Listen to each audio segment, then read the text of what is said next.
तो और किस पर आता? यही बाइक तो है मेरे पास, जानती तो तुम। मैं खुद रिक्शे में आ जाती हूँ।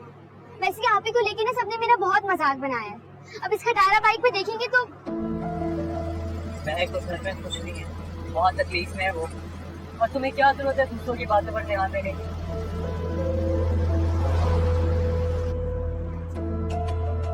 अब क्या हुआ है? मेरे ख्याल से कार्बोरेटर में कचरा आ गया है। तुम 2 मिनट दो, मैं चेक करता हूँ। कितनी देर लगेगी? मैं बार बार ये बात आप दोनों के सामने नहीं लाना चाहता, मगर फरवा बहुत कंप्लेन कर रही है। शमशेर को समझाया है मैंने, लेकिन मुझे लगता है कि उसके और उसकी बीवी के दरमियान कुछ भी सही नहीं है। ऐसी कोई बात नहीं है। शमशेर वलीमे वाली बात से पीछे हट चुका है। मैंने महक से बात की थी ना, तो उससे ही समझाया उसे। या तो आप उसकी बीवी को एक्सेप्ट कर ले, या उसके साथ जो भी करना है वो कर गुजरे। अब ये मसला हल हो जाना चाहिए। मुझे तो लगता है कि हमें उसे एक्सेप्ट कर लेना चाहिए।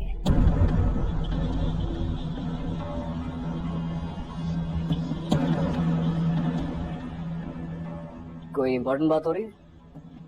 इस घर में जब भी सब सर जोड़कर बैठे होते हैं तो टॉपिक तुम ही होते हो। अब क्या कर दिया मैंने?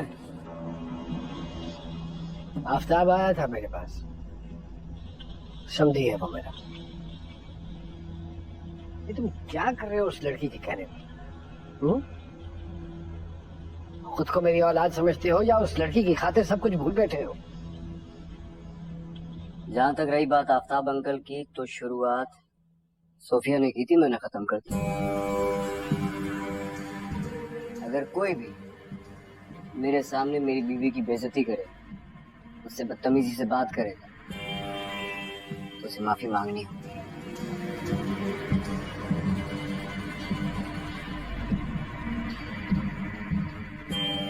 तुम मेरी औलाद ना होते तो चुटकियों में उस लड़की का फैसला कर चुका होता मैं। हाँ, लेकिन मैं आपका बेटा हूँ और उस लड़की से बहुत मोहब्बत करता हूँ।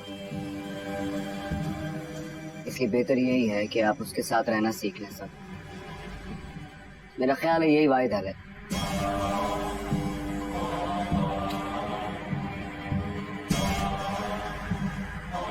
Excuse me.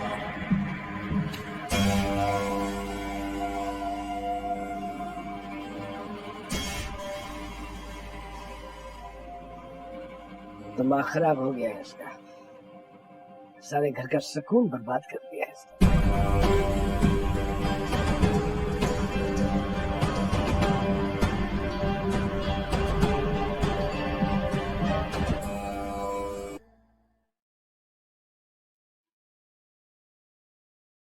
अकरम,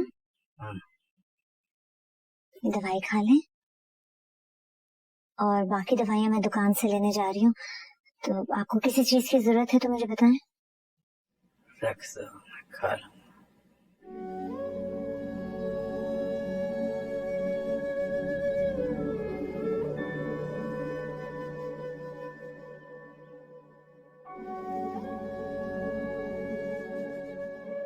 दवाई ना खाने से महक के घर के हालात ठीक नहीं हो जाएंगे अकरम। झूठ बोला था तुमने मुझसे, झूठ बोला था महक ने भी। तुम सबने झूठ बोला मुझसे। वो दरिंदा कभी इंसान बन ही नहीं सकता। मेरी बेटी को कभी खुश नहीं रख सकता वो।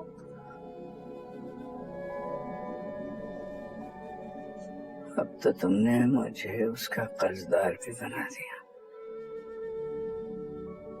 ऐसे नहीं लेने चाहिए थे उससे। आपकी जिंदगी का मामला था। तुम मर जाने दिया होता मुझे। मेरी बेटी के साथ कम से कम ये सब तो ना होता। देखिए, सब ठीक हो जाएगा। कुछ ठीक नहीं होगा राइट? अब कुछ ठीक नहीं होगा। मेरी बेटी एक दिन इसी तरह सिसक सिसक के मर जाएगी और मैं यहाँ इसी बिस्तर पे सिर्फ अपने टस में बात रहूंगा। देखें, रिश्ते बनते बनते वक्त लेते हैं ना, और हमारी महक तो इतनी सुलझी हुई लड़की है, वो सब संभाल लेगी, ठीक हो जाएगा सब कुछ। तुम्हें पता है मेरी महक के साथ ये सब कुछ क्यों हो रहा है? क्योंकि उसका बाप एक कमजोर आदमी है, एक लाचार इंसान है, एक बीमार इंसान है, और अब तो उसी इंसान का कर्जदार भी है। ऐसा ना होता ना तो मेरे बच्चियों के साथ ये सब कुछ ना होता। मत करें ऐसी बातें, आपकी तबीयत खराब हो जाएगी। काश उस दिन वो मर गया होता जब ऐसन ने उसे गोली मारी। मरी गया, मरी गया। काश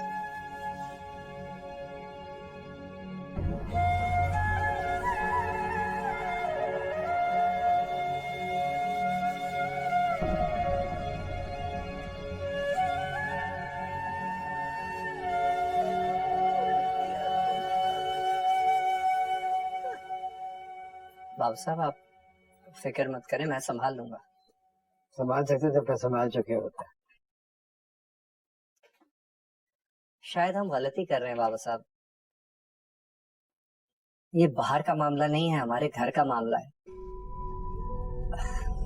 हो सकता है मम्मी ठीक कह रही हो, अब जो हो चुका है उसे हम बदल तो नहीं सकते ना, तो क्यों ना हम उस लड़की को एक्सेप्ट करके उसे सब कुछ बता दें। पहली बात तो ये कि मैं ये होने नहीं दूंगा, और अगर ये हो चुका है तो मुझे बदलना आता है। बाबा साहब चलें, ये सब तो बाद में देखा जाएगा। अभी आपकी कॉन्फ्रेंस ज्यादा इम्पोर्टेंट है। आई एम श्योर जब तक आप वापस आएंगे चीजें काफी बेहतर हो जाएंगी। बेहतरी हाथ पे हाथ धरने से नहीं है, कुछ करना पड़ता है इसके लिए। शेरों के लिए कहा था तुम्हें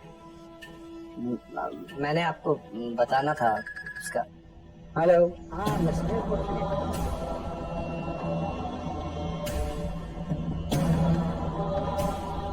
तुम बस डॉक्यूमेंट्स तैयार करवा लो, फिर मैं आके साइन कर दूंगा सारे। हेलो, बाबा साहब एयरपोर्ट के लिए निकल गए। हाँ, मैं उन्हें शेरू के बारे में बताने ही वाला था। क्या कराची शिफ्ट कर दी? ठीक है, मैं आ रहा हूँ।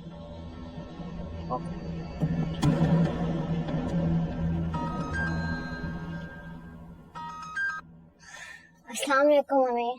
वालेकुम सलाम बेटे, मैं सुबह से फोन कर रही थी, तुम फोन क्यों नहीं उठा रही हो? सब खैरियत है ना? जी अम्मी, सब ठीक है, वो आंख लग गई थी। तुम्हारे बाबा बहुत परेशान थे तुम्हारे लिए। आप लोग परेशान ना हो, मुझे वहाँ आना ही नहीं चाहिए था, गलती हो गई।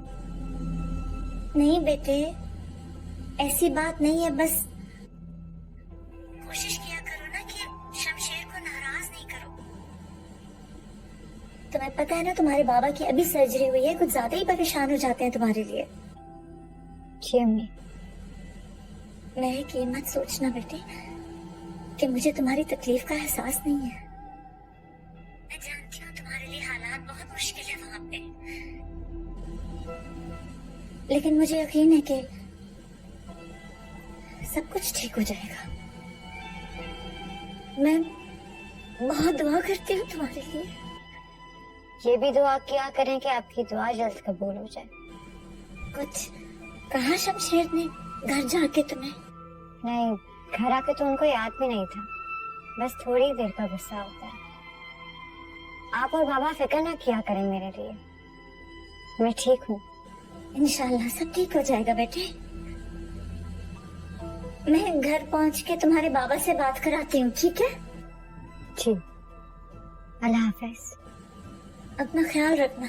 खुदा हाफिज।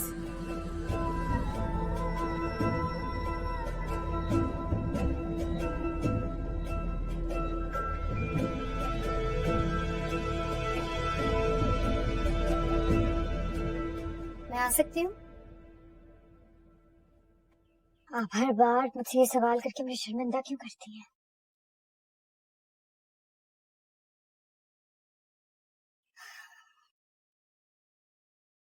बैठो। तुम इस कमरे में ही बैठी रहती हो, बोर नहीं हो जाती? आपके बेटे ने मुझे कहीं मुंह दिखाने के काबिल ही नहीं छोड़ा। हाँ, सिर्फ यहाँ नहीं बैठती, दिल उकता जाए तो वहाँ सोफे भी चली जाती हूँ। हाँ, सोफे से दिल भर जाए तो वापस यहाँ आ जाती हूँ। बस ऐसे ही दिन से रात और रात से दिन हो जाती है। हाँ, जिस दिन आपके बेटे का मूड अच्छा हो उस दिन वो मुझे बाहर जरूर ले जाता है, वरना उसकी इजाजत के बगैर मैं इतनी ज्यादा जितना आपको बताया। मैं तुम्हारा शुक्रिया करना चाहती थी। किस बात के लिए? तुम्हारे कहने पे ना शमशेर ने वलीमे वाली जिद छोड़ दी है। अच्छा हुआ, वरना खामखा तमाशा मच जाता। आपके बेटे ने मेरी वजह से कोई जिद नहीं छोड़ी, बल्कि मैं उसकी शुक्रगुजार हूँ कि उसने मेरे जुर्म की मजीद सजा देने का सोचकर मेरा तमाशा नहीं बनाया। खैर, मेरा बेटा इतना बुरा भी नहीं है, तुम्हारे लिए सबसे लड़ता है।